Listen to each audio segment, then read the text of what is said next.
Tanda-tanda resesi ekonomi nyatalah semakin nyata menjelang pertengahan Januari 2025 ini. Dampak kesulitan ekonomi ini, banyak perusahaan yang mengalami pilot sehingga harus merumahkan karyawan. Gelombang PHK besar-besaran juga menandai kemerosotan ekonomi nasional. Dampak paling buruk terjadi jumlah pengangguran yang kemudian membawa persoalan-persoalan sosial. Tapi memang semua hanya sementara karena pemerintah sedang memperbaiki kondisi ekonomi yang sedang sulit. Tapi mungkinkah ada energi negatif yang membuat situasi ekonomi kita semakin berat? Bagaimana dengan dunia sepak bola? Benarkah pemecatan Sinteyong sebagai pelatih timnas akan berdampak buruk? Jangan dulu berlalu, masih akan banyak keganjilan terjadi di sini. Dan jangan lupa subscribe, like, share, dan komen agar tak ada yang terasa ganjil di sekitar Anda. Mendekati pertengahan bulan Januari 2025, tanda-tanda kabar baik masih belum terlihat. Indonesia bukan melulu susah karena bencana alam, tapi juga bencana-bencana lain, termasuk bencana kemerosotan ekonomi nasional. Saat-saat ini memang ekonomi memang susah ya Mbak, tapi rakyat nggak terlalu terjepit seperti adanya waktu zaman Pak Karno dulu kan ada sampai uang 10.000 jadi 10.000. Nah itu nggak sampai. Jadi sesusah-susahnya sekarang dulu sama sekarang ini masih bisa kita targetkan untuk makan, masih bisa.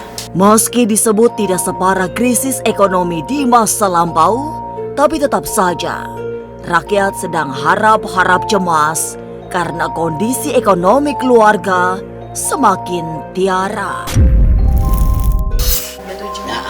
Tapi tetap aja ekonomi kita ini memang kita saat ini harus berhati-hati, berhemat, berhati-hati gitu loh. Berada di bawah bayang-bayang resesi ekonomi yang bisa dilakukan hanya berhemat, hidup bersahaja, dan selalu berharap segala yang menyengsarakan segera berakhir.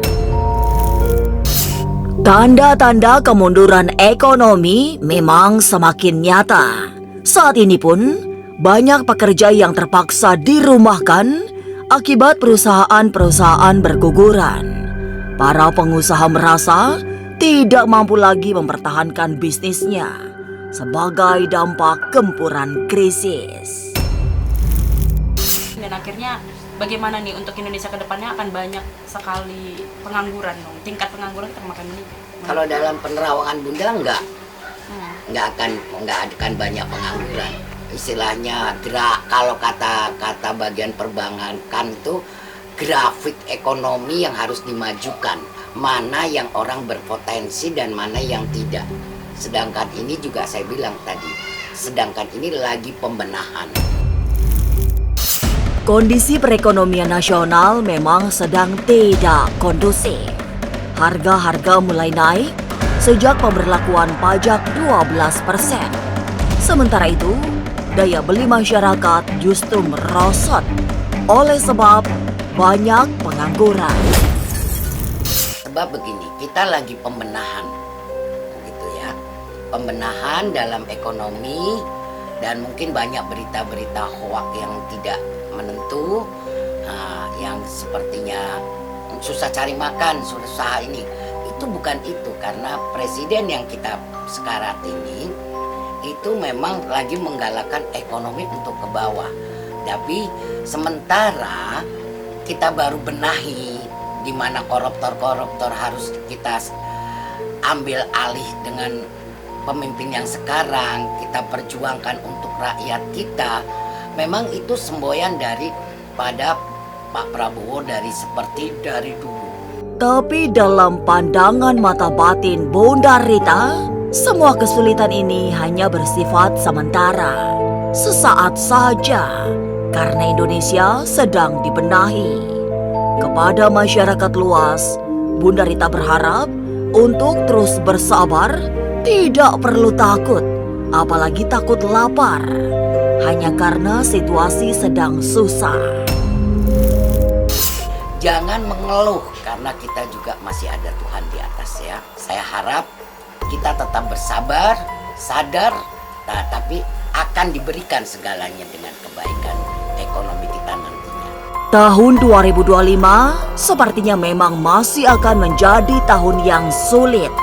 Tidak hanya secara ekonomi, tapi juga situasi politik yang agaknya akan menghangat. Kasus pemecatan pelatih timnas sepak bola Sinteyong pun disebut-sebut ada muatan politis. Tapi apa yang terjadi dengan timnas bersama pelatih baru nanti? Mungkinkah ada energi negatif yang mempengaruhi situasi sehingga STY dipecat?